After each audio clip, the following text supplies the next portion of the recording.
આણંદ લોકસભાના ઉમેદવાર અમિતભાઈ ચાવડાની જનસંપર્ક સભા યોજાઈ। આણંદ જિલ્લાના નાપાળ ગામ ખાતે આણંદ લોકસભાના કોંગ્રેસ પક્ષના ઉમેદવાર અમિતભાઈ ચાવડાની જનસંપર્ક સભાનું આયોજન કરવામાં આવ્યું હતું, જેમાં ઉપસ્થિત આણંદ જિલ્લા પંચાયતના પૂર્વ પ્રમુખ નટવરસિંહ મૈડા, આમ આદમી પાર્ટી જિલ્લા પ્રમુખ રાજેન્દ્રસિંહ ચૌહાણ, પૂર્વ જિલ્લા પંચાયત સભ્ય શહીદ ખાન રાઠોડ, કોંગ્રેસના યુવા નેતા અલ્પેશ પુરોહિતે ભાજપ સરકાર ઉપર આકરા પ્રહાર કર્યા હતા। આ સભામાં પ્રદેશ કોંગ્રેસ કમિટી લઘુમતી વિભાગના vice chairman MG Gujarati, Nasruddin Rathod, Garasia welfare ટ્રસ્ટના પ્રમુખ રણજીત ખાન રાણા ઉપસ્થિત રહ્યા હતા। ક્ષત્રિય સમાજના આગેવાનો અમરસિંહ ઝાલા, ઉમેશભાઈ સોલંકી, રણજીતસિંહ ઝાલા તથા સર્વ સમાજના આગેવાનો તેમજ કોંગ્રેસ પાર્ટી અને આમ આદમી પાર્ટીના આગેવાનો અને કાર્યકરો હાજર રહ્યા હતા અને લોકસભાના ઉમેદવાર અમિતભાઈ ચાવડાને બહુમતીથી જીતાડવાનો અનુરોધ। ક્ષત્રિય સમાજ સુધારક સંઘ ખેડા આણંદ જિલ્લા કારોબારી સભ્ય વિજયસિંહ ઝાલા તથા તેમના ટેકેદારોને અમિતભાઈ ચાવડાએ કોંગ્રેસનો ખેસ પહેરાવી કોંગ્રેસમાં આવકાર્યા હતા।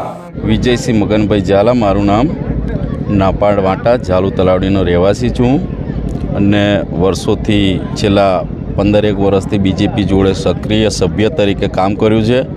પણ જ્યારે અત્યારે ગુજરાતની અંદર જે પોઝિશન ઊભી થઈ છે કે ભાઈ જ્યારે રૂપાલા સાહેબ જ્યારે બોલ્યા છે, જ્યારે અમારા ક્ષત્રિયો વિરુદ્ધ જ્યારે એમને અમારી ક્ષત્રિય રાણીઓ ઉપર જ્યારે ક્ષત્રિયો ઉપર જ્યારે એમને જે ટિપ્પણી કરી છે એને લઈને હું આજે આ આકલાવ વિધાનસભા જે મત વિસ્તાર છે અમિતભાઈ ચાવડા સાહેબના હાથે હું આજે કોંગ્रेसની અંદર જોઈન્ટ થયો છું।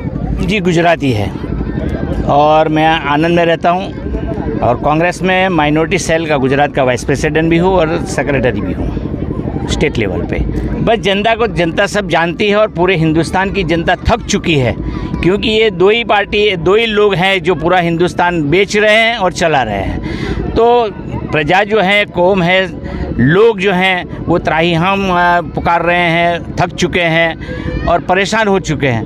तो इस हिसाब से लोगों से मेरी एक ही अपील है कि बस 7 तारीख को हमारे गुजरात में जो इलेक्शन है तो कोई कुछ न सोचे, बस सुबह जल्दी उठें और कांग्रेस के तरफ में अपना मतदान करें। ये मेरी प्रजा से अपील है।